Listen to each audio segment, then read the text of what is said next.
अस्सलाम वालेकुम my dear students, my dear lovely students. इस वीडियो में हम बात करेंगे आपके कमेंट्स के ऊपर regarding result of class 10th as well as class 12। आप में से बहुत सारे ऐसे स्टूडेंट्स हैं जो मुझे रोज रोज कमेंट्स में ये कहते हैं, सर रिजल्ट कैसा होगा, रिजल्ट किस तरह का होगा, क्या हम पास हो जाएंगे। देखिए स्टूडेंट्स, रिजल्ट जिस तरह का भी होगा, रिजल्ट कैसा भी होगा, अगर आपने अच्छा किया होगा एग्जाम में तो डेफिनेटली आपका रिजल्ट भी अच्छा होगा। आप मायूसी का शिकार मत हो जाइए। क्या हुआ अगर आप मान लेते हैं आपने एग्जाम में अच्छा किया, ठीक है, तो डेफिनेटली आपका रिजल्ट भी उसी तरह का होगा। आप इन एडवांस क्यों मायूस हो जाते हो, फिर ये होगा, फिर ये जो बोर्ड वाले हैं इन्होंने कैसी मार्किंग की होगी, क्या इस साल हार्ड मार्किंग होगी, क्या इस साल हार्ड मार्किंग हो चुकी होगी, क्योंकि रिजल्ट इस वक्त आपका तैयार है, कुछ ही दिनों के बाद आपका रिजल्ट आएगा। ठीक है, क्यों आप टेंशन लेते हो? जब आपने अच्छा किया है, आप कंफर्म हो आपने अच्छा पेपर किया है, टीचर ऐसी कोई वो जिन नहीं है, वो अलग कोई मखलूक नहीं है। टीचर क्या करता है, टीचर यही चाहता है कि उसका स्टूडेंट पास हो जाए, चाहे वो बोर्ड वाले वो टीचर्स होंगे जो बोर्ड में एग्जाम मार्किंग जो करते हैं ना बोर्ड में। अगर हम बात करेंगे जेके बोस में, जेके बोस टीचर्स को हायर करता है रेस्पेक्टिव हाई स्कूल से या हायर सेकेंडरी से, और वो भी तो टीचर्स हैं, वो क्यों चाहेंगे कि कोई स्टूडेंट फेल हो जाए। ठीक है, टीचर क्या करता है, टीचर ऑलवेज, चाहे वो बोर्ड में हो, चाहे वो स्कूल में हो, चाहे किसी हायर सेकेंडरी में हो, ठीक है, वो क्या करता है, वो हमेशा यही चाहता है कि उसका स्टूडेंट प्रोग्रेस करे, उसका स्टूडेंट पास हो जाए। इसी तरह जो भी कोई टीचर जेके बोस में मार्किंग करता है, उसका पहला यही एक पॉइंट होता है कि मेरे जो स्टूडेंट है जिनकी मैं मार्किंग करूं वो पास हो जाए। ठीक है, तो ये टेंशन आप जहन से निकालिए कि क्या हमारा रिजल्ट कैसा होगा, वैसा ही होगा जैसा आपने लिखा होगा, उससे भी बेहतर। मैं भी एक टीचर हूं, मुझे पता है कि स्टूडेंट की क्या प्रॉब्लम्स होती है। ये तो आपका पहला स्टेप है क्लास 10th या क्लास 12th। क्लास 10th के लिए पहला स्टेप सीढ़ी का आगे बढ़ने के लिए, अगर इसी पहले ही सीढ़ी पर आप क्या करते हो, मायूसी का शिकार हो जाते हो, फिर अगले जो बाकी जो स्टेप्स आएंगे, क्लास 11th है, क्लास 12th है, उसके बाद आप नीट की प्रिपरेशन करते हो, फिर उसमें क्या होगा। तो इसलिए मेरी यहां पर यही रिक्वेस्ट है आप लोगों से, इंशाअल्लाह इस साल आपका रिजल्ट बहुत अच्छा आएगा, आप मायूस मत हो जाओ।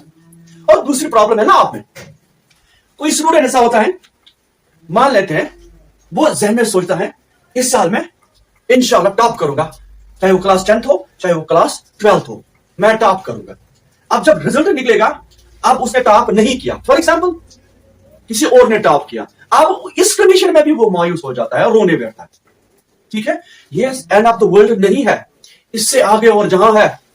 ठीक है, तो मेरी उन स्टूडेंट से भी यही नसीहत है, यही एक एडवाइस होगी, अगर ये चाहते हैं कि वो टॉप करे, टॉप तो हर एक स्टूडेंट चाहता है कि मैं टॉप करूं, मैं टॉप मोस्ट पोजीशन पर आ जाऊं, किसी वजह से वो टॉप नहीं आता, सेकंड आता है, थर्ड आता है, या कोई किसी स्टूडेंट को ये जहन में है कि इस साल इंशाल्लाह मैं 95 से ऊपर आ जाता हूं, मैं 90 इस साल मैं 95 को क्रॉस करूंगा, 95% क्रॉस करूंगा। मान लेते हैं अब उसके 80% आते हैं, पता ना करें उसके 80% आते हैं, क्या अब उसको मायूस होना पड़ेगा? नहीं, भले वो टॉप नहीं आया, उसको अब मेहनत करनी है, उसको यही देखना है कि मेरी खामियां कहां पर हैं, उन खामियों को दूर करना है।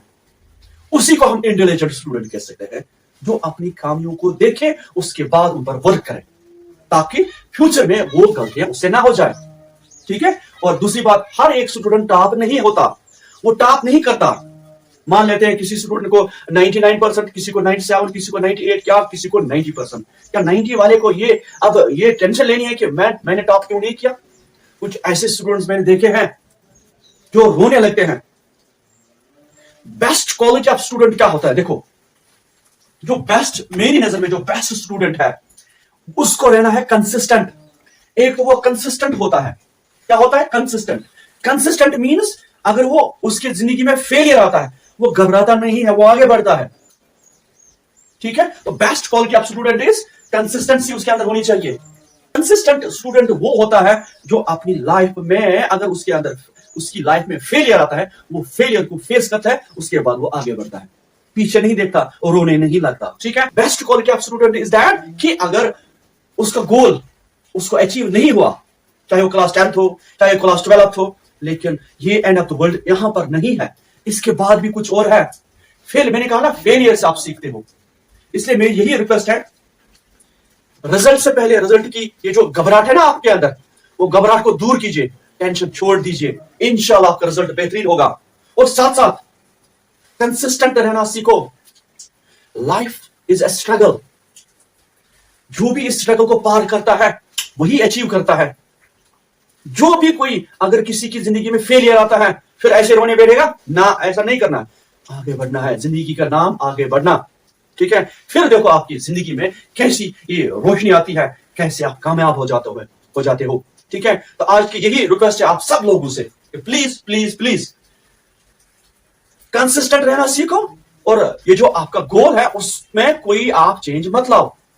चाहे भले आपकी जिंदगी में फेलियर आ जाए, आपका जो गोल वो सक्सीड ना हो, आपका गोल वो अचीव उस लेवल का ना हो, फिर भी आप मायूस नहीं होना। ठीक है, जिंदगी के नाम आगे बढ़ना। अल्लाह हाफिज, अस्सलाम वालेकुम।